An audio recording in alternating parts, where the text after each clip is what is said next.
Som veľmi rád, že sa nám podarilo Roba Viteka pritiahnuť na Slovan a uzavrieť kontrakt.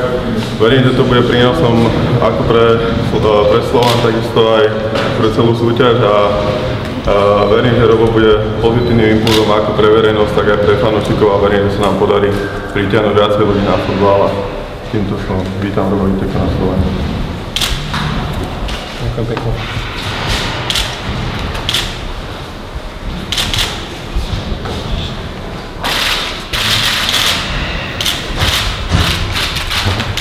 Čo máš vyjádku? Čerstvé.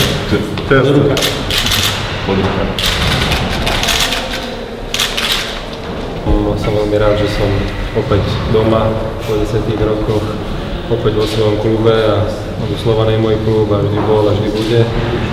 Mal som určite aj iné ponuky, ale rozhodol som sa pre Slovan a ako som už tvrdil predtým, mal som nejaké mantinely pri tých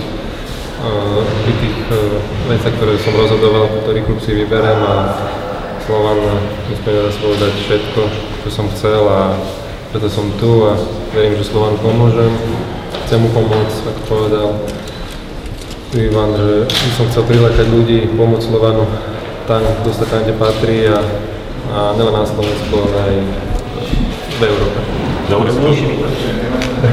Ja by som chcel povedať, že je to veľký deň pre Slovan, pretože vrátila sa nám domov legenda, ktorá tu vyrastla, ktorá tu hrávala veľmi kvalitný futbal a zo Slovanu sa dostal do veľkých klubov vo svete.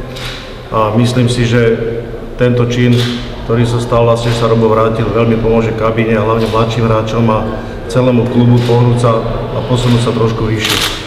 Ešte raz prajem Robovi veľa úspechov športových, aby sa mu vyhýbali zranenia, aby sa dostal do skvelej formy a v čo najkratšom čase, aby sa dostal do reprezentácie. To je prianie nás trénerov a celého realizačného týmu.